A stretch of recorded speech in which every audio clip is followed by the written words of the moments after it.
Welcome, everybody, to Campaigns and Concoctions, where we are a bunch of delectable dirtbags who like to drink and play TTRPGs. I had to change it up a little bit and be a little bit more positive this time. Thank you so much, everyone, for joining us on this adventure of cooperative storytelling. As always, if you would like to join us in a more real-life setting, you can click on the link down below in the show notes, pointing continues. I don't know how that became the thing, but I'm happy it did. All of our interwebby things are down below in the show notes. There you can join us on Instagram, on Discord. Again, Discord is becoming more and more hoppy, and it makes me very happy. We've got a couple of people who are really, really engaged, and I really enjoy them. You can even talk to people from some of our favorite distilleries, which is super, super cool. Before we get into delicious drinks, do we have anything that anyone wants to pitch? Speaking of delicious distilleries, Balmer Peak is having a release party this coming Friday. What day is that? What date? I think the 17th? It sounds so that would be... So unfortunately, by the time you hear this, this will have already happened.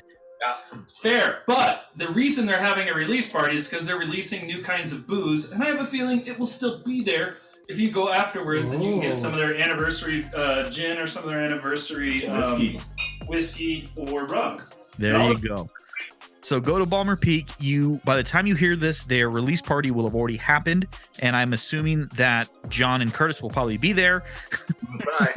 John may not, just because he's working. Which also, go see him, as always. Hang out. Yeah, go support. If you are local to the Denver area, go to Balmer Peak. If you are not, go support a local distillery, because even if they're not great right now, they may get great later. Right. So that's a cool thing. Anything else before we roll into deliciousness? I will just shout out the fulfillment of the Old Gods of Appalachia TTRPG. I just got their limited edition book and a bunch of other extras, and it's all gorgeous and pretty, and I will try and talk these fools into playing it at some point. We will see, but it is... I don't think you're gonna very happy to have waited as long as I did for all of that to come in, because it's stunning, and I will try and get photos up on our Instagram just to show it off. Also, if you're not listening to Old Gods of Appalachia and you listen to podcasts, you are wrong. There's no other explanation of that. You are wrong. It is deliciously creepy and awesome. So yeah. So with that, what are we drinking, my friends? Matt, go first. Okay. So I made a Manhattan riff type thing. We're all shocked. I'm gonna start calling him Matt Hatton. I made a Manhattan. So this one, it's Lock and Co. Rye. I'm sorry. And then so 2 parts Lock and Co. Rye, 1 part Montenegro, 1 part Curtis. What was that? Cinnamon liqueur you give me? Becherovka. Whatever Curtis just said, and then I did a dash of orange bitters because it was way too much fucking cinnamon without the orange bitters. Becherovka is from the Czech Republic. Sounds accurate. Oh, no wonder I like it. Otherwise known as Czechia now. Yeah. The bottle lists Czech Republic, just for clarification purposes. Someone who was told they were German when they're actually Czech their entire life. I appreciate that. That makes a lot of sense. I did the research, and I'm like, no one was from not Prague. Right. No one's German. No. It was Germany then. Yeah. No one's German. Yeah, none of us are German. It's amazing. All right, John, what you got for us? I also made a Matt Hatton. I did 2 ounces Novafogo barrel-aged cachaça. I did half an ounce of Gargoyle Amaro and half an ounce of Averna, 4 dashes of Peychaud's, and a dash of chocolate bitters. And I put a cherry in that bitch because cherries soaked in booze are delightful. Yes. Also, when there's chocolate bitters in it, makes it even better. Yeah. I almost did the chocolate bitters, and I was like, no, I'm gonna not do the chocolate bitters. I don't blame you. Bitters. I have started relying on chocolate bitters in my Manhattans way too much. I'm not gonna lie. Quick side note: come into Hey Kiddo and have me make you a Manhattan. I have lacto-fermented cherries right now, and they're fucking amazing. They're so good. I am now going to start adding chocolate bitters to my Manhattans. Yeah, you need to. Yeah, I need to learn how to lacto ferment cherries because they're boozy cherries straight out of the gate. Yep. And then we've got something happening in the background as I look at Curtis's very broad back. It's quite a sight. What are you drinking, Curtis? This one, I didn't come up with a name yet for it, but it's a hot drink. 3 ounces of apple cider. I did 2.5 ounces of the Aspen gin from Balmer Peak. Ooh. Then I did a 1/2 ounce of the Becherovka cinnamon liqueur. And then I did 3/4 of an ounce of Chinar, Nice. dash of Angostura, some saline. I did elderflower liqueur or elderflower syrup, and a 1/2 ounce of apple cider vinegar. And then it wasn't quite enough citrus, Yeah, not enough so acid. not enough acid. So I added a wedge of lemon. Squeezed it, rubbed it around my face, and then dropped it. Dropped it. Rubbed it all over my body and then dropped it in. You guys want some? Yes. Yes, I do. All right. Excellent. Well, with all of that being said, unless I'm not missing any drinks, am I? I think we're good. No. All right. With all of that, the last time that we met was pretty much a shopping episode, with the exception of wow, I'm drawing blanks on names. Patrice. Yeah. Just date. Yeah. Patrice got a date with Frankie. Gonna be doing some brunch at some point, so that's very exciting. We got the rest of Skald's outfit from Master G, which is always fun to role play as him. And then and Frankie, and that was pretty much, I believe, it. And then as they finished up, you guys were wrapping up and heading down from the night market. So as the 6 of you are heading down to the ground level, what are you doing? Is there anything else we want to do before we No, I leave think for the fort? I think we're on the way. Carl, that's not for you. Hey. Unwrapping cookies so the mic doesn't hear them, and the dog's like, "Ooh, mine." Yeah, these are clearly for me. Right, either the mic or the dog will hear the cookies. Yeah, one of the others getting cookies. Carl. Come here, man. Yeah. If we don't have anything else, I think. So we're gonna leave in the morning, right? Yeah, I think we'll Let's do go it. that way. So I know I'm not for everyone. Can we do some theatrical entrances to the fort tomorrow? Yeah. Mostly, I just want to jump off the boat in the middle of it. Yeah. If we have to. Are you gonna jump off the boat with us this time, S-Way? Sure. Yeah. Last time you didn't seem to trust me, which is somewhat fair. Just wanted to make sure none of us died first. Nobody died last time, so Yeah, I think you- it's probably fine. Patrice. You got a data point now. You're good to go. Yeah. Okay. Yeah. Just need the one.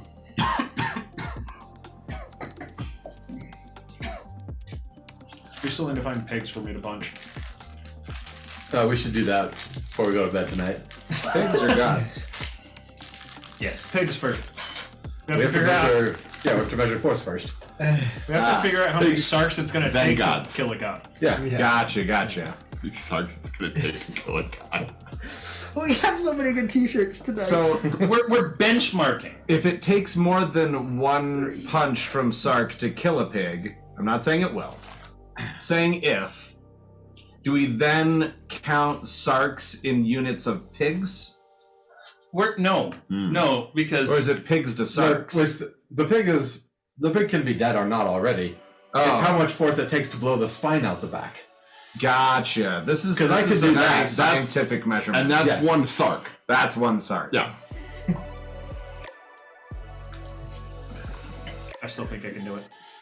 But we know he's gonna punch the spine. Well, I'm just saying. I feel like what if it takes 2 punches to punch the spine out of the back of the pig? see the thing. So that just problem means with this, pigs have a resistance of 2.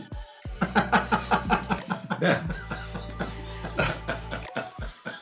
the only problem I have is that Sark, I've seen you punch several things so far, and like you're getting better at punching. I don't feel like we can refer like a Sark is not a universal constant.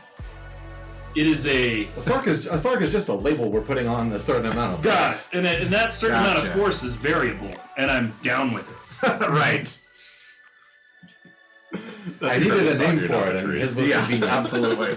I also haven't tried to punch through anything. I try to keep most of you organics in one piece.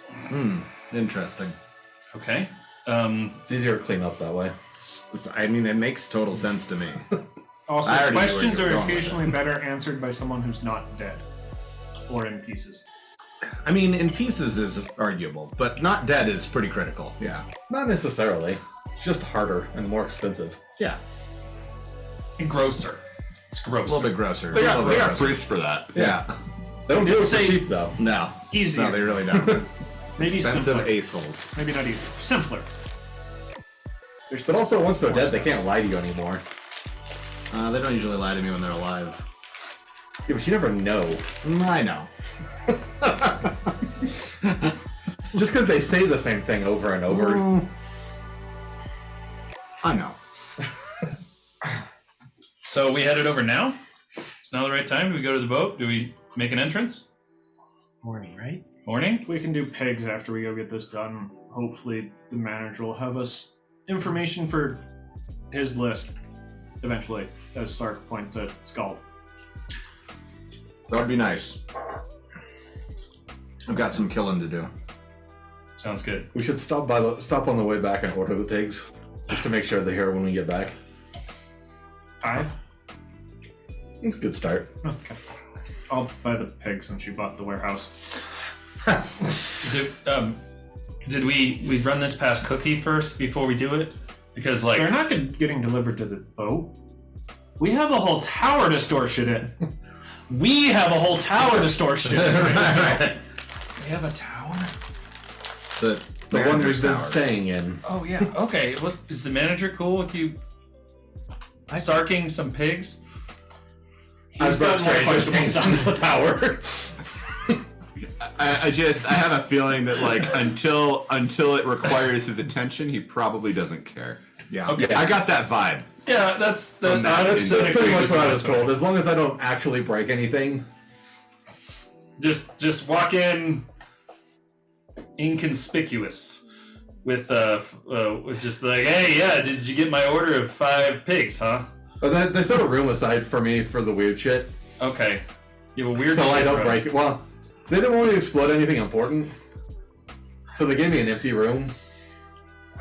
Scald, have you ever had a weird shit room? I've had a weird room. I think it's different kind of shit, though. Okay. That room's there too, but in a different place. Okay. So sounds good. Let's go. I was in a weird shit room once. Let's go make an entrance. Entrance first thing. Entrance first, and then we'll go pick up the product, take it back to the man, or order your. We'll put the order in before we go to Patricia bed, Spencer. so it's here No. when we get back, in case we Sounds need to good. have downtime Not at all. before finding his people to ask questions of. Okay, let's go. I start walking the wrong direction. Gonna let I 'em. grab him by the back of the collar of his shirt, and I just like do like in the cartoons where you just like redirect the person in the opposite direction without him stopping walking. You know. I'm gonna see how far he got first before he Yeah, realized I he didn't know know. where he was going. I know you were. As that's happening, I'll mage hand, just the finger pointing in the Right. direction in front of Patrice. Just the entire way to where Oh, we're the going. boat. The boat is over here. Got it. Yeah. Okay. Uh-huh. Yet the boat's still attached to the tower. Tower hasn't moved. All right. Let's go. I love the fact that Dustin just decided those things are happening and now they're officially canon with the rooms and the weird shit, and because he's not wrong. Like as he's saying these things, I'm like, yeah.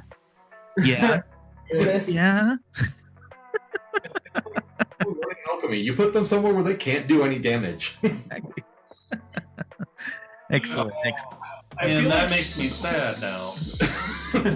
Sark would go to probably probably not the head cook, but someone who works in that area to be like, hey, we need this. Don't bug anyone higher than you, and then just give the amount of money. So I would say that there's probably some sort of like acquisitions manager that those of you who work in this space that you and L work in would go to if they need stuff while you're there in the tower. So that's what we'll say is you know who this person is. It's probably another tiefling woman because it's the manager. And you're able to get order 5 pigs. Yep. Let me see here. I'll figure out some money here. A price for pigs in the player's handbook. I don't think there is, but please, someone find it for me. It's 1 platyp pig. There is a similar trade to goods 1 pig. platypus. Do you have anything soft to throw at you? Right. I don't think it needs to be soft. I know for a fact there's a trades goods. There is, but I don't recall seeing any animals in it. But There might be in a while. dead. Would you say it's worth about as much as a pony? Or do you think it's more like a donkey or a mule? Or, I guess a camel's a bit too big. You know, just call it you want to call it a donkey or a mule? How much? 8 gold? Yeah, that sounds right. Yep. There you go. 8 times 5 is Knew I could get close. 45. Alright, I dropped 50 gold on the counter. Okay. It's one of those things that like you're actually going to spend more for a donkey or a mule normally because like there's more practicality, Yeah, they're worth more. Yeah. but it sounds right. 8 gold seems way cheap for a donkey or a mule. I mean, you also got to consider that like the D&D handbook gold value is like more accurate to like medieval, Yeah. early Renaissance, where gold is like most It's peasants like won't months. see gold ever in their lives. And You know? you guys are literal billionaires. So Yeah, exactly. We're also in a city, and things cost more in the city. Yes. So it's probably marked up like 3 or Yeah, 4 times. absolutely. It's got to I'm come fine in with from a paying for farm. people's work and yeah. labor since I don't have to gut and do everything else Yeah. for the pig. I just get to punch it. Wait, it's already going to be gutted? That doesn't tell you much. You need a fresh killed pig. Ooh. That way you can punch its spine out through its guts. Yeah, it's going to make a mess, but how do you really know? Well, we need to compare it to something that's humanoid in dimension. So you got to slim it down a little bit first. So I'm gonna. Exactly humanoid. So I need Sark, L, and Skull to roll nature checks for me real quick because we're about to get real weird here about some shit that Morgan knows. Yes. This is my Well favorite done, Morgan. check of all time. Well done, Morgan. That was the exact right call. Y'all need to roll nature checks for this combo.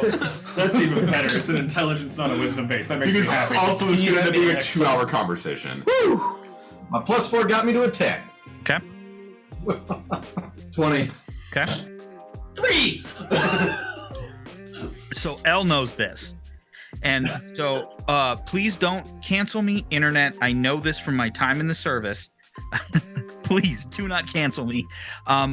You know that the closest thing on 4 legs to the internal organ makeup of a human being is a pig. So like that would be things that doctors, that medics, and all those things use to train before they go to human bodies. So you would know that what Scald is saying is very much accurate if you were going to actually try and test what it would be like to punch someone's spine through their body. I've patched up pigs and goats, so That's fair. That's fair.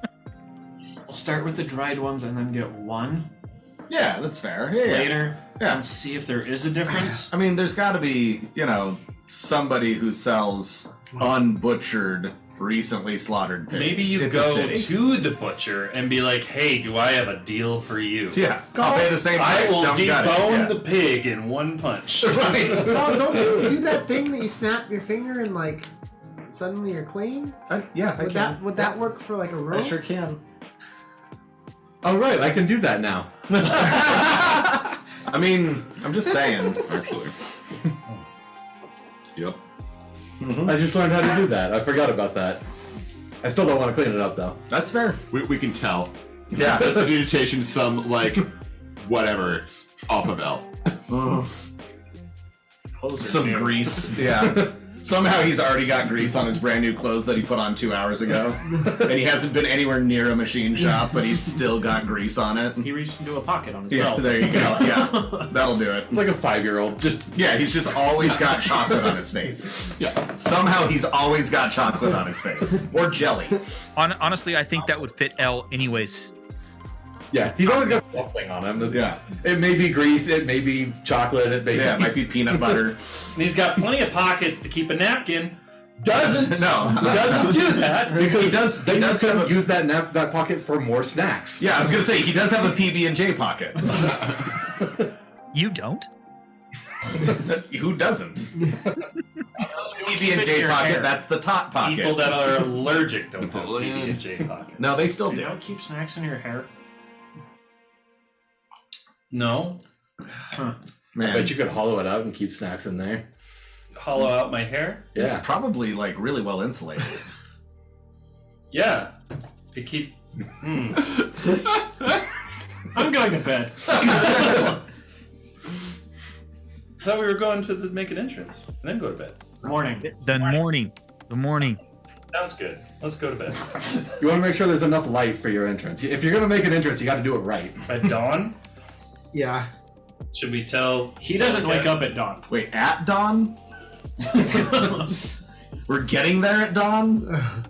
No, We're not it's getting like, there at dawn. No, we need to Dawn's make a long sure. time. Just need to make sure there's enough that there's light inside wherever we're landing. So not Okay. dawn. So it has to be up a little bit. Well, if we're Fair. coming in from above, why don't we come in at high noon? And that way we'll be in the sunlight as we fall in on them. We'll just appear out of nowhere suddenly. It does leave more I time for did ask for breakfast. theater. Yeah. Oh. Okay. Noon it is. Not that I was getting him up before that, anyways. And Skeld's like, man, that was really fast thinking that it would be better for our entrance because we'd be coming out of the sun. I'm really looking forward to a bacon sandwich and some coffee in the morning. Yeah, it wasn't like you just Like, like it's tactically sound, however.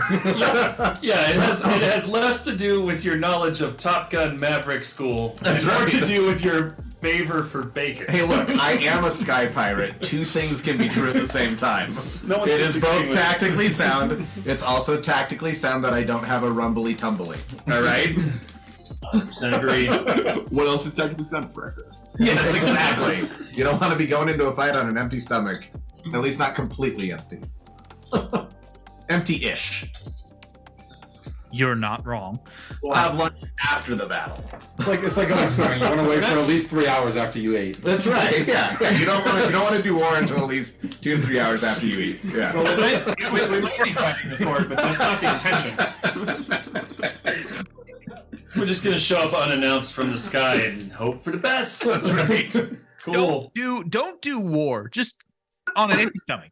No, Yeah. the context of that sentence changes. Don't do war on an empty stomach. Right.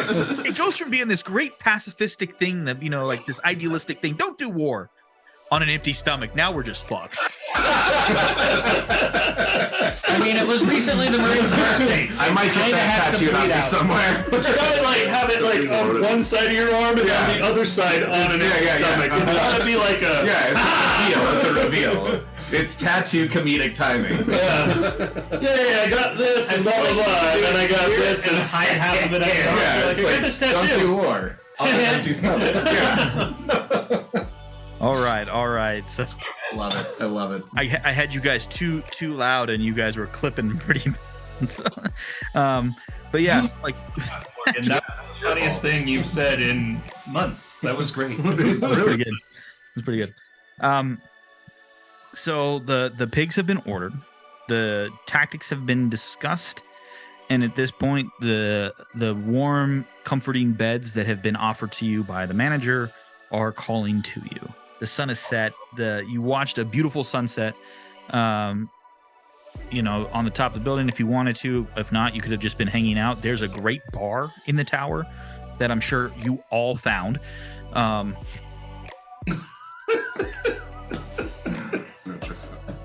it does. You know. It definitely does. So at this point, you guys wake up the next morning, and I think we're gonna cut this segment a little bit early, just because that's a good stopping point, and we'll come back, getting onto the ship when we get back.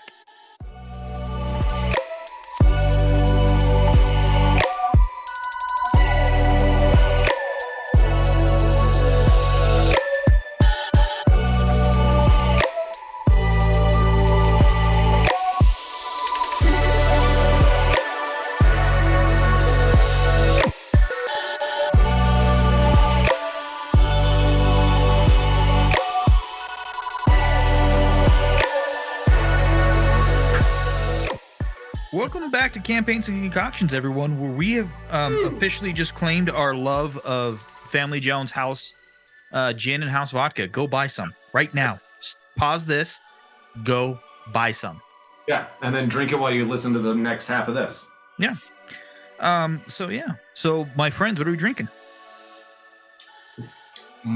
What's the new blacklist? John's vaping, so I guess I'll go. So I made another beverage. I should probably name this one because it's really fucking good. Yeah, it is really good. So we'll think about that. So I did, it's 2 parts Ransom Gin. Old Tom Gin. Yeah. Ransom Old Tom Gin. Yeah. And then I did 1 part Aperol, and then 1 part, what was the name Baron of it? Yager, honey liqueur from Baron Germany. Baron Yager honey That shit's liqueur, delightful. which was really good. Yeah. And I didn't need anything else. No. Yeah, It really Like I does. made that, and I was like, I took a sip, and I was like, Curtis, tell me I don't need to fuck with this anymore. And he's like, yeah, don't fuck with that No, anymore. it's perfect. Yeah, It's the perfect cocktail. And it's It is legitimately the perfect cocktail. because if you make that at work, it's really easy to make. Yeah. You're like 3 touches done, like all day. I feel guys. like I could even put this in front of my management, and they'd be like, "What's in here? This is really well balanced, and it's got depth, and it's got structure, and all those words that don't mean anything." That I'm constantly saying, And you just go like, and I'll be like, 3-part cocktail, bitch. Yeah. Nothing. 4 parts if you count the fucking glassware. All right. I love There's some ice. I Yeah. stirred a little bit, And then I put it in a I glass put it in a coupe. without the ice. You want to go ahead, Curtis? Yep. I made what's called a Bay Ridge, which is a drink by Tom Macy from the Clover Club in Brooklyn, New York. Lemon twist. And this drink has 2 ounces of rye whiskey, half an ounce of dry vermouth, half an ounce of Benedictine, a quarter of an ounce of. We use Slivovitz because they put down prune brandy, and I'm like, that's not the right word. No, it's plum. You don't make brandy out of prunes, weirdos. 2 dashes of Angostura, 2 dashes of orange bitters, and an orange twist. And like, I must say, I've pulled a few peels in my time, but Oh, like that's a that's one of the better garnishes I've made with an orange. It is an absolutely beautiful garnish. Yeah. Go check the Discord, y'all. It'll be up. It is a very pretty, Nice light cocktail. very pretty cocktail with a very pretty garnish. And then I made a coffee cinnamon rum Manhattan sort of deal. It's sort of a green Really point. black. But as we all know, what 1 rum can't do, 3 rums can. So I did 1.5 ounces of Plantation Overproof. I did 1/2 ounce of Kraken coffee rum. And I did 1/2 ounce of That explains at least part of the black. another rum. What was it? I think it was Smith & Cross. Yeah, 1/2 ounce of Smith & Cross. And then I did 1/2 ounce of St. George Cafe Nola coffee liqueur. I did 1/2 ounce of Averna. And I did, 1/2 ounce of Averna and 1/2 ounce of the cinnamon liqueur. Becherovka cinnamon liqueur from the Czech Republic. And I did just 2 dashes of Angostura bitters. I like it. Stirred it, strained Use it, on Discord. put a cherry in it. And it's pretty good. It's strong. It's strong. I like it. It's all booze. Yeah. Booze I and mean, coffee. mine's also all booze, Yes. but it's not that strong. Yours is much more delicate. I was like, Yes. I like yours. I taste the ethanol in his. Yes. I've been on a kick recently where I'm trying to push the boundaries with people, right? So like, How much alcohol can I pack into one drink? correct. How much alcohol can I pack into one drink and get somebody to tell me that they like it? All right, that's where I'm at.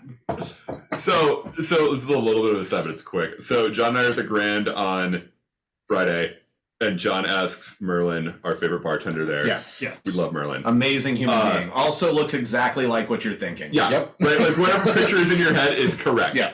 Ask Merlin to make him whatever Beard, his, tattoos, height, everything. his favorite drink that he ever made up with, Mm. and he made it for us.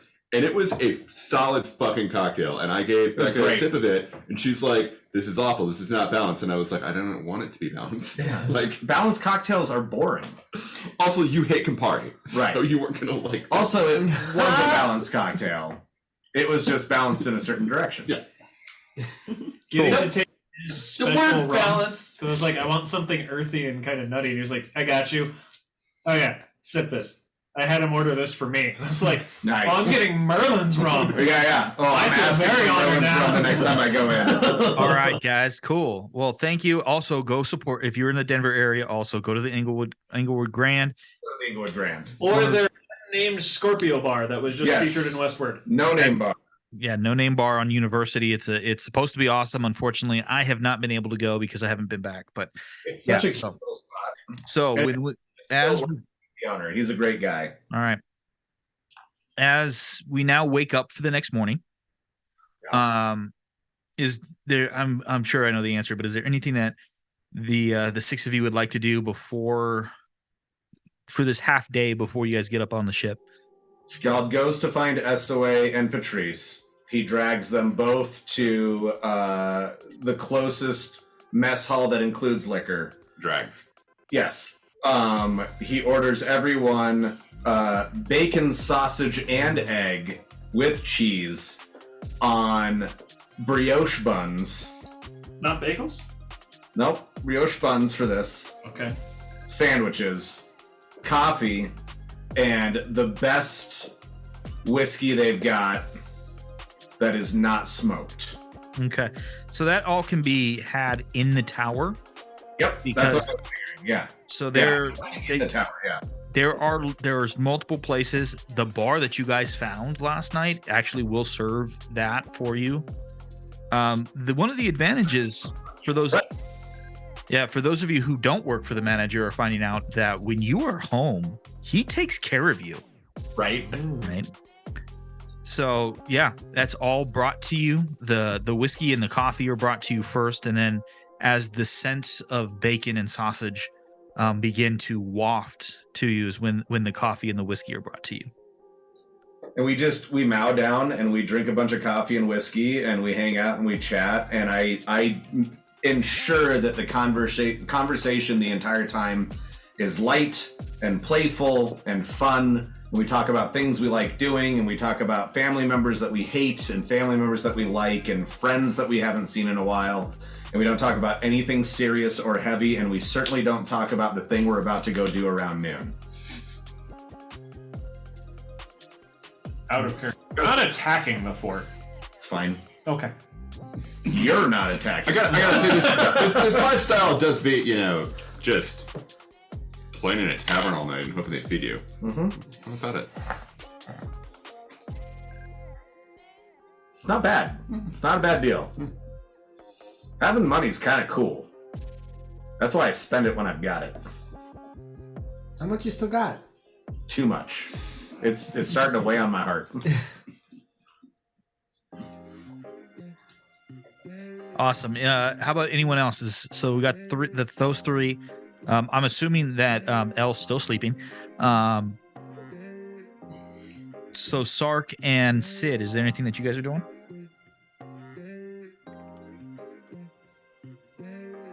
Smoke. I'm gonna do some smoking of the tobacco pipe. Sark this- form so- the captain. Hold on, Sark. Before I didn't quite catch that. Before you keep that in mind.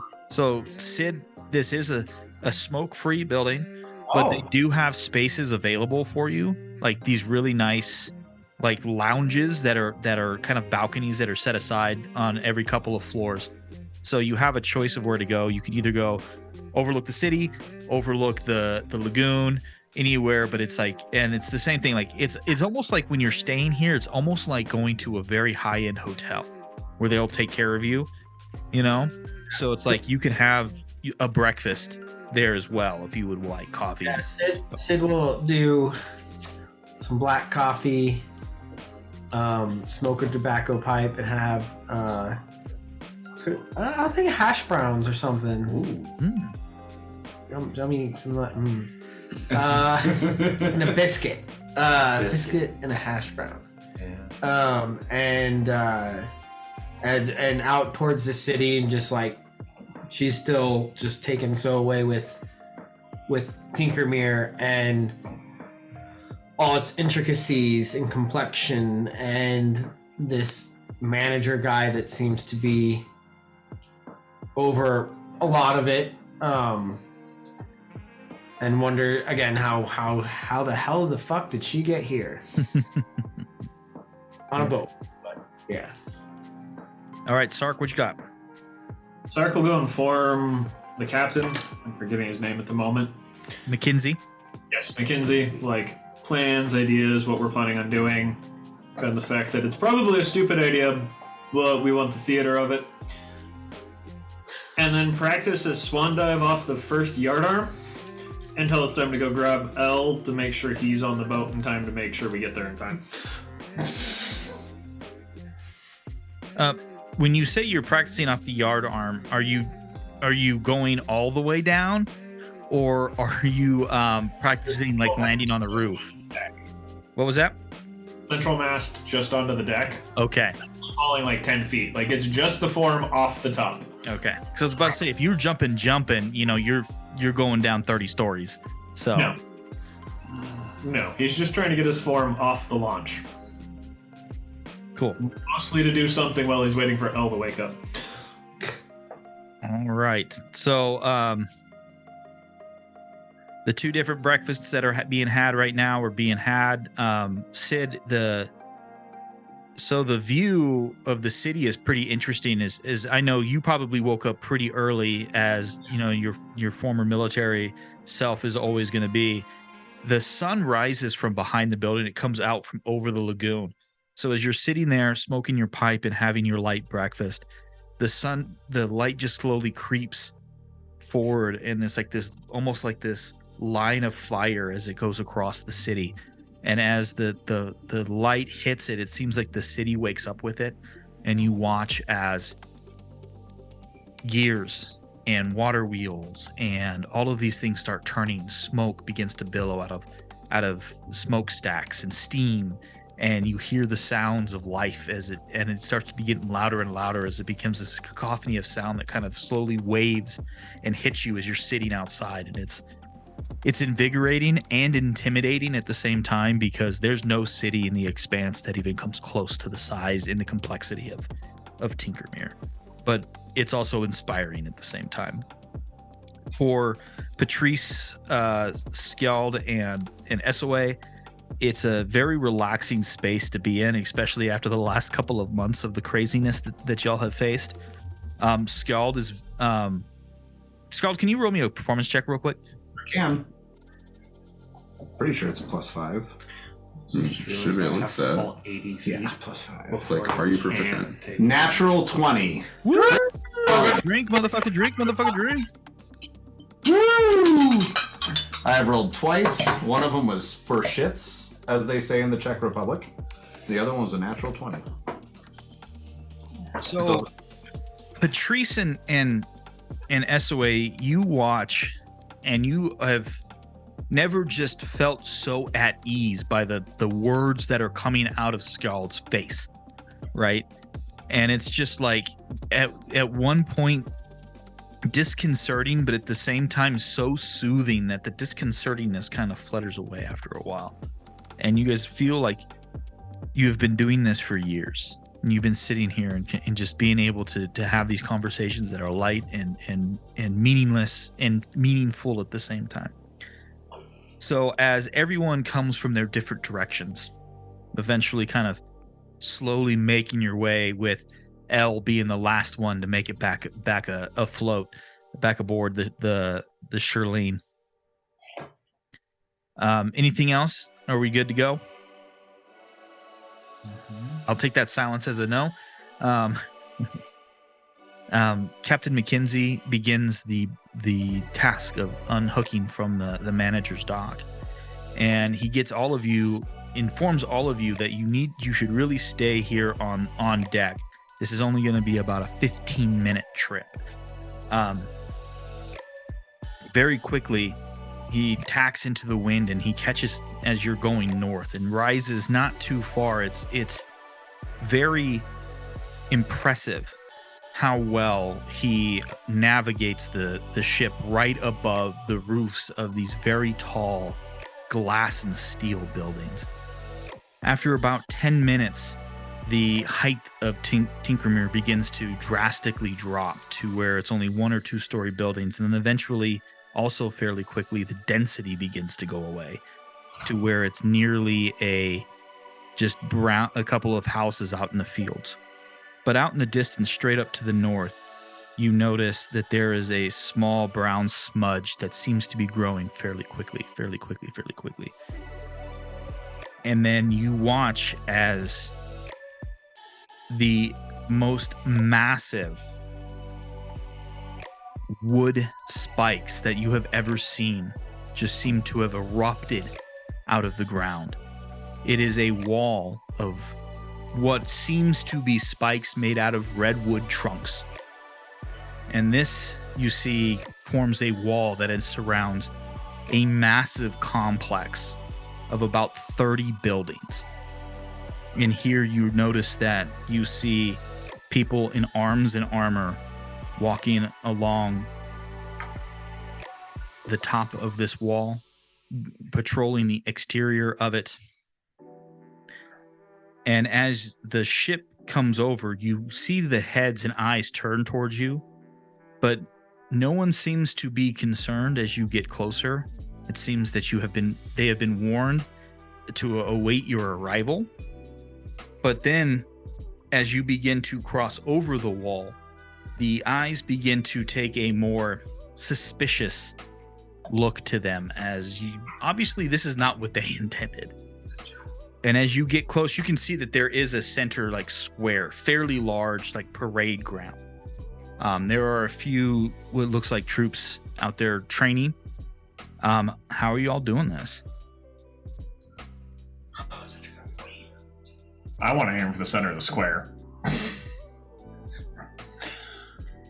SOA, are you ready? Also, as I mentioned, as I'm grabbing onto the edge of the boat. From where I'm standing, can I identify an officer? How high up are we? Yeah, great idea. 100 feet? Probably about 100 feet. Can I identify an officer overlooking the kind of parade operations that are going on down here? Make a perception check for me, please. Oh, so I am hanging 19. off the masthead. I'm at the front of the boat waiting, just Okay. I'm gonna do it. So you're not able, you can't tell exactly if it's an officer. It may be an officer, it may be a non-commissioned officer, but it's someone obviously in charge. Yeah. Right? So you see what appears to be a singular figure as you're coming up to the north on the west side of this parade ground. You see a singular figure standing in front of 3 lines of 5 as they're going through some sort of swordsmanship training, it appears. Sure. Let's land directly behind that guy. And I point him out. All right. Well, Best of luck. And I just jump. I jump immediately after him. Go! I'm ready, Patrice, and I cast Dimension Door. The beat. Excellent. You're going to get there about 5 seconds before us. You got probably about a half a second before I land where you're at. Patrice has decided to sit on the edge of the railing and just fall off the back. Just fall backwards. Like a scuba diver? Yep. Yeah. And then he's gonna pick out the remaining 3 friends of his and himself and cast Featherfall, which involves the feather he had in his component pouch as he tickles himself up the middle. Wait, can you only cast it on yourself and 3 other people? No, I can cast it on 5 people total. So are you not going to cast it on me?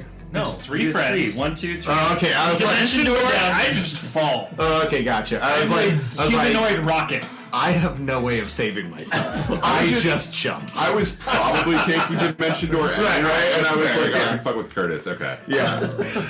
So like, I need one of you. This is chest. going to determine where you land. I need Yes. one of you to roll a D100 for me, please. Go for it. 89. Okay. So as these, like, so the you guys have practiced this, but you haven't practiced it. You know what I'm saying?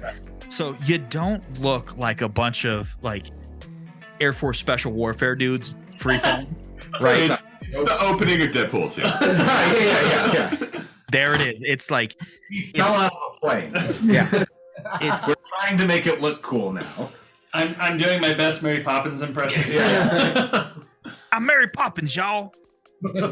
After I land, I am standing up and pulling out my 9 brothers medallion. Conversely, I am head down, a fucking spear, ready to go, falling at like 15 feet per second, which is oddly slow. I'm like, So and they're like, are you gonna come down here? I'm like, I'm coming. All right, I'm on my way, you little So shit. as the 5 of you leap off, it is completely unorganized. One is head down. One is just kind of scuba diving, falling back first. Sark just drops and he's just like thunk, lands, yeah, right? And then, but instead of landing behind the what you guys now recognize as an NCO, as a sergeant, you actually land behind the troopers that he is training. And you just, and then you watch as everyone just kind of stops and turns and looks at the 5 of you. And then here comes SOA walking off to the side and be like, what took you guys so long? Because I would have Dimension Doored where Skill told me said to go, yeah. Yeah, not On the other side of this entire formation. yeah, of soldiers, yeah. So I'm like, excuse me, pardon me, excuse me. Those are my friends. Excuse me. Excuse me. If I could just get through real quick. Yeah, I know them. Excuse me. I came here with them. I know it doesn't look like it, but I came here with them. So, and at this point, so Sark has got his 9 brothers medallion out, and as he walks up to you, you're seeing is a dragonborn man, fairly thick, and he's got a little bit of in real world what would be a Japanese accent, and he speaks common. For those of you from the Syndicate, which would be L, Sark, and Skjald, you recognize this as the accent of Sonoba, which is one of the city-states. And he comes up and he definitely has a command presence. So Sid, you recognize this kind of presence. It's one that you used to have fairly common. And he steps up to you and he says that he is the current sergeant of training. And what the hell did you guys just do?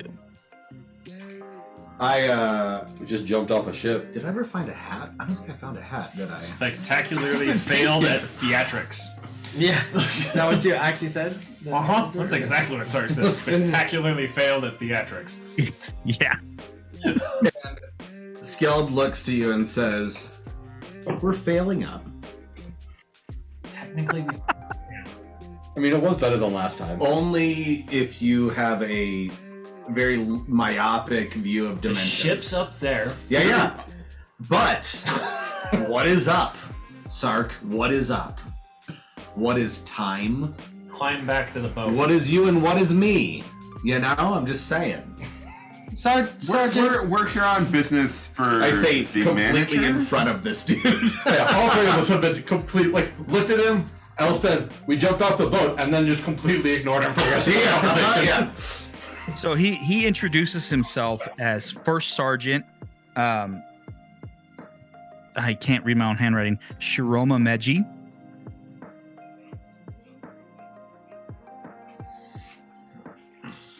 Roma Meji. Mm-hmm. And I apologize if someone out there in the audience can understand my mispronunciations. I am sorry. I am reading it. I don't necessarily know if I'm getting it right. How do you spell Meji? Meiji. Meiji. Meiji. Thank you. But he says that he is the senior training sergeant of the Tinkermerian Foreign Legion, and that he would love to take you. Who is it that you need to speak to? Whoever can get us into what was found underneath this fort. I saunter up to him and I put my elbow on his shoulder and I say, I've got to be honest with you. I'm mostly along for the ride and I don't remember what we're doing here. How tall are you? My height. Yeah, you're not putting your elbow on his shoulder. Yeah. No. Dragonborn. No. I put my elbow on his shoulder. Matt, stand up. I saunter up to him and I go, you know, I gotta be honest with you. I don't remember what we're doing here. I love that I'm here to be used as a prop. You're more than a prop to me, And man. I pull a flask out of one of my many pockets and I offer it to him and he declines. No, he doesn't. Oh no? Oh You take- no. Excellent. He's a soldier, dude. I pound. Well, he's on duty though. I defer to your knowledge. As he takes his sip, I pound on his chest a couple times. I take the flask back. I take a sip. I turn to my comrades and I go, "We're gonna be okay." We're here So for the after you pound on his chest, he's gonna give you what he thinks is a friendly pound on the chest. Yes. What do I roll? I don't think you're rolling. I think you need to know what your AC is. No, it's gonna be contested strength checks. Oh, great! Not dexterity. Nope. Weird. All right, You're fine. I rolled a 14. Natural 1. Oh! He pounds on my chest. He pounds on my chest, and I go, "It's great to meet another comrade." You do feel it, right? But you can tell that he just completely missed and caught you like with the back of his wrist. Yeah. And I'm not sad about it. Because this dude is chonky, but in very much bodybuilder way. Yeah. He's like a strong man. Yeah. Yeah. So he says, if y'all will follow me, and he whispers to one of the troopers, and that trooper takes up to the front, and they begin going through their motions again.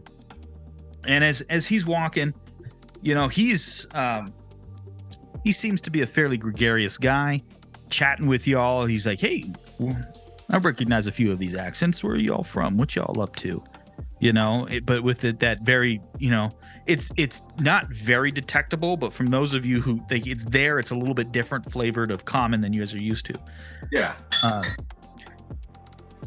And he's one of those, and he doesn't even wait half the time for your answer. He just keeps going.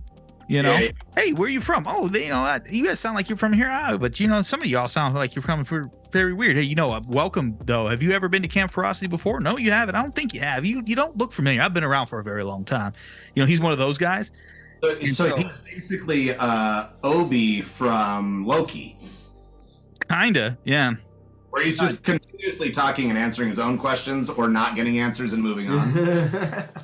And so, but with a distinct air of authority to him, right? So, and you guys are just enthralled by this one-sided conversation that y'all are having, and the next thing you know, you find yourself in front of a fairly ornate building, which kind of doesn't fit with the rest of the kind of austere, you know, motif of Camp Ferocity. But what you see is a fairly large 2-story columned front building and he says that this is the headquarters of the Tinkermerian Foreign Legion. And if I could get everyone to make a perception check for me real quick. At some point, Sark 16. wants to bring up boxing with this group. If the Legion still boxing. Perception? I heard a 16 from somewhere. Thank Yo, 22 for Sid. Okay. it's got to be a 16, right? Perception? Yeah, 16. Got Curtis. Nat 20? Natural Natural 1. Drink, Drink, motherfucker, drink, motherfucker, drink. Clink. That was pretty. I got a 15. My passive is a 19, Oh. if that matters. Yes, it does. Thank you. It's my lord. How I missed you. Elle got a 13. I didn't miss it. No. No, Weird. No, I'm good. I'm okay. So L is the only one who's not really paying attention to what's going on. But as the 6 of you are walking through the camp, other than being enthralled by Sergeant Meiji, say it again for me. Meiji, thank you. Sergeant Meiji's, or First Sergeant Meiji's speech. What you do notice is that the majority of these troops are not native to Tinkermere. So you're not seeing a lot of halflings. You're not seeing a lot of gnomes. What you're seeing is humans, Asmar, dragonborn, goblins, and the rare occasional drow. You do see the occasional of the natives to Tinkermere, but it's mostly the species that are not native to the city. So real quick note on the pronunciation, because Nick was asking. Meiji, Meiji, right? Mm-hmm. Meiji is the name of the last emperor of Japan before the industrialization. Mm-hmm. He was the Meiji emperor. I've actually been to his shrine and thrown coins to his spirit. And he was so The Last Samurai. The movie The Last Samurai is based on Saigo Takamori, who was the last samurai dedicated to the Meiji emperor. That's why I know how to pronounce the name. I do not Because pretend. of Tom Cruise? No, because of Saigo Takamori, who I've been obsessed with since I was 7.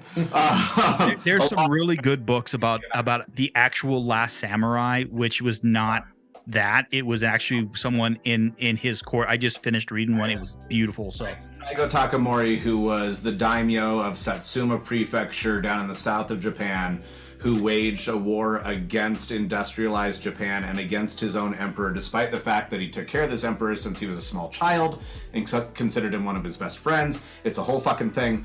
But I don't pretend to know how to pronounce Japanese words. I do know how to pronounce Meiji specifically because of this story. So that I'm obsessed with, and whose shrine I did visit during the time that I spent 2.5 days in Tokyo, and I was like, I will not leave until I visit the Meiji Emperor's shrine. And also, there are walls of barrels of sake on the way to his shrine. Literal, like, 40-foot tall, 150-foot long wall. That is a podcast for another day. It's the coolest shit ever. No one's ever drank this sake. I want to drink it so bad. Okay, John. Anyways. That is a podcast for another day. If we ever get to Sonoba, it'll all make sense. It is better. I don't know why. I did the same It is thing. better. Now I've lost my track. Sorry. Last thing I heard was goblins. Oh, that's right. We were talking about the people. So Building up. it's especially for those of you the two of you who are native to Tinkermere. It is a little bit. It's not uncommon to see them, but not in this concentration. You have heard stories and talk of the Legion because it's essentially the National Defense Force of Tinkermere, but it's just not something that is fairly commonly seen. They stay within the camp except for when they're out doing their things. And as First Sergeant Meiji is leading you on, he opens the doors and he gets you right inside the door. and you watch as he waves someone over, and there's a young trooper that comes to you, and he says that that you were to be he instructs this trooper to take you to the commander's office, and he says, I hope to see you all again, but now I have work to do, and he walks right back out. I definitely look at him like, boxing.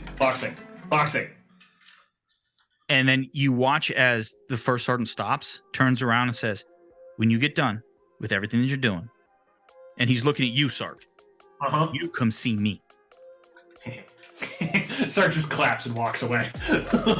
As they walk opposite directions, I just shout back at his back, can I come too? And I want no response. No, there is one, but it's not what you would think. It's just purely a thumbs up in the distance. Perfect. And Scout is like, that's not encouraging. Yeah, it's fun. Yeah, it's good times. He sized you up when he hit you. Yeah, he was like, I missed, but this dude's frail. Sark's gonna be so happy if he gets his shit wrecked by this dude. Right? This was amazing. It's been a while since you had your clock cleaned. So like every time I got knocked out when I was fighting, when I was like, I want to hang out with that dude more. All right. So this troop takes you upstairs to the he's kind of tucked in the back, and it's a set of wood double doors, and he knocks on the doors, and it opens up, and you see this massive room of just like kind of like very simple yet very sophisticated looking just decor. You see along both walls what appear to be trophies from campaigns, and above each of these trophies are small flags with they're kind of squarish with little notches in them. For those of you who've seen the guidons, that's what they look like, the flags off of a guidon. And they have unit information on them. And at the end of this massive room is a very large wooden desk. Sitting behind it is I would say what appears to be a middle-aged drow woman in full uniform. For those of you who have seen it, this kind of working dress uniform that she wears appears to be very similar to that of the French Foreign Legion engineers, minus the apron, but the axe is right there. So for those of you, you can go Google that, please. The French Foreign Legion engineers. It's fucking, it's gorgeous. And she stands up and she introduces herself as Brigadier Sophia O'Mara. And she is the commanding officer of the entirety of the Tinkermerian Foreign Legion. That was Amara.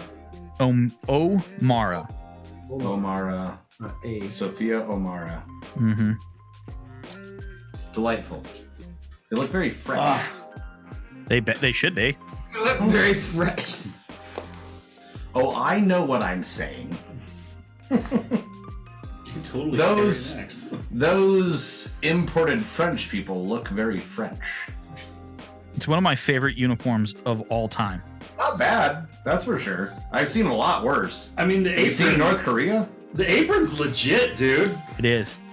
Well, and everything on that uniform, up to and including the axe, has a purpose that goes back to their days way back.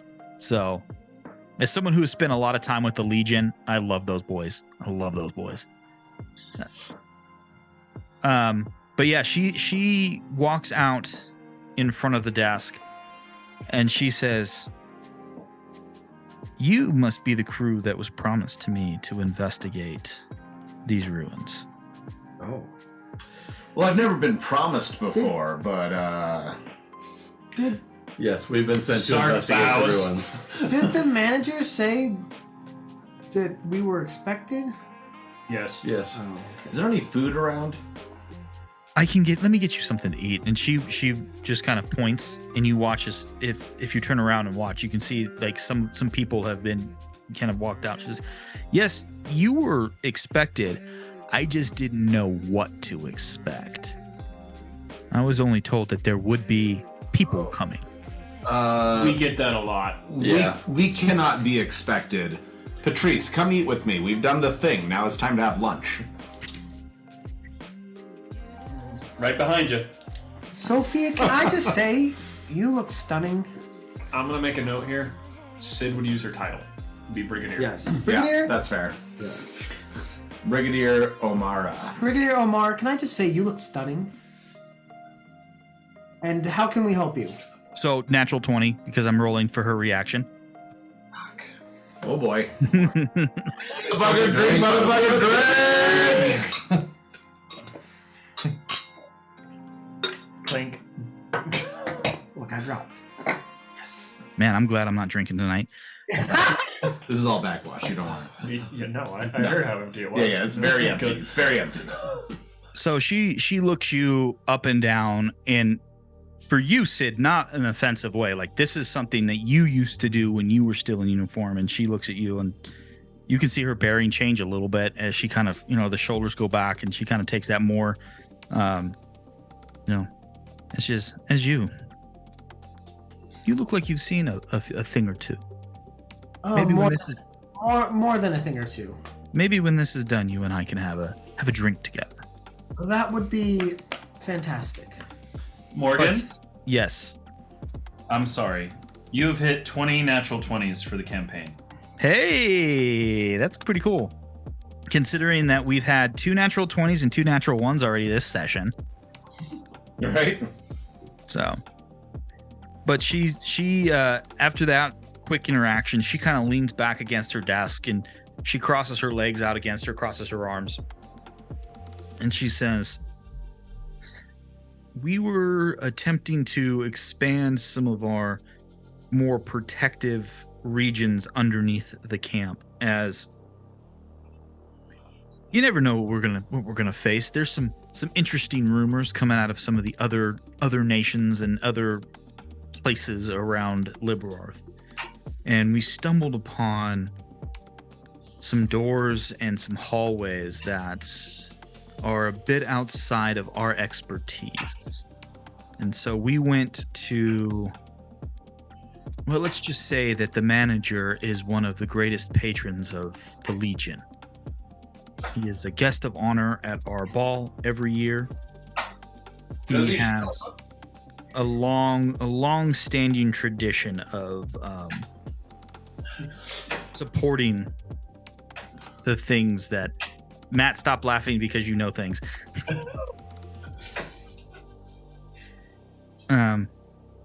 Supporting us. So whenever we face things that we may not know, we definitely go back to him. So, is there anything that you need to know from me before I put you on the right path? Can you give us any details of what you guys was out of your expertise?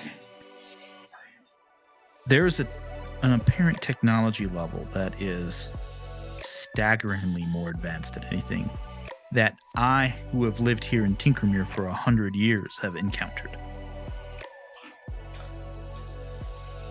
There are lights and sounds and metals that seem to be just outside of the way that we can do things now. We've seen a few things. We visit a few ruins. Hell, Sark over here is kind of some of that. I might be from the same time period. Do you have anyone who is proficient in Sylvan, the language? Ooh. She is not, but she definitely has someone who is. You need a language, Red? And have someone more dependable than whatever you do. I read things. And, you know, what's funny is that, so this is from, No. he says this from across the room as he's shoving his face full of food, right? Oh yeah, I'm eating like a motherfucker. I'm hoping it's Mediterranean food because I'm just mowing down on pita, hummus, and like shawarma, just fucking crushing, you know? Stop it. Yeah, I know, right? Nah, it wouldn't be. Probably. I think it would be closer to like afternoon tea. Like English afternoon tea? Mm-hmm. So it's crumpets? Maybe a touch of Irish tea. All right, so I'm eating, but I'm like, Not happy about it? I'm not thrilled. I wouldn't say I'm not happy. I'm always happy to be eating. But I'm like, yeah, this is fine. I'm fully engrossed in the conversation that's happening, and I'm eating as a secondary thing, which is different from what I normally do, which is eating primarily, and then secondarily being interested in whatever we're talking about. So yeah. Yeah. So that's what. So yes. So that she does. She says that she has a young officer who would be proficient. That is proficient in Sylvan. His services could be very useful. Of course, we will do our best to guarantee his safety to return him to you. To the best of our ability and knowledge of what this is. I'm more likely to take anything that's coming at him, so just know that if he goes, I'm probably gone too. Just for that. We might get lightly electrocuted. Other than that, it should be fine. Well, electrocution's a little bit outside of our norm, but we sign up for some things. So What about Character building. What about thumb screws? we have some. Tight. We haven't needed those with the ruin bullshit. No, we haven't needed those yet. I can make some if we need them. I can make a lot of things better than that too. I like the classics. All right. What's They're better than that too. I don't disagree. so what's interesting as you were having this conversation, at no point is Brigadier Amara seeming to be concerned about the conversation. Like, she just rolls with it. You know. It's a foreign legion! Yeah, that's exactly what I was expecting to happen. So she says, Piracy than what we're doing. Yeah. Fully expecting her not to react to anything we do. so she says, well, okay then. Is there anything else that I can provide for you? Directions to the ruins. Other than that, I think we're good. All right. She go ahead. Maybe a spot for our ship to dock. We forgot about that, didn't we? Oh yeah, we should probably dock the ship. Oh, I thought they were doing that after we jumped off of it. I will have one of our combat controllers go and direct your ship to a docking point, and then I will get this young officer for you, and then I will have them direct you to where you need to be. What's the floating lights cantrip? Right? Dancing lights. Dancing lights. So where they light up the runway using dancing lights. So for those of you who don't know, a combat controller in real life actually directs aircraft in austere environments. So that's why they have them here. Dancing lights. Exactly. So all Legion combat controllers have the ability to cast dancing lights. Oh my god, that makes me so happy. Tell me they can twin it so they can have 2 rows of 4 on either side of us. They're drow sorcerers. Yes. Amazing. Welcome to world building as a group. The best kind. Kind of world building. That's where we're going to leave it off for this session, y'all. Just so you guys know, out in the audience, the DM is not feeling super great. He wanted to press through this. He wanted a D&D, but this is about the peak of my limits today. But we want to say thank you as always for joining us on this adventure of cooperative storytelling. We will pick up here next time with going to explore the ruins underneath Camp Ferocity. If you want to join us in more real life, again, click on the interwebby thing below where you can get us with Instagram and Discord and all of the things. Before we go, does anybody have any final notes that they want to share? I love you. That's always a good one. Well, with that all being said, until next time, drink well. Drink well. Motherfuckers.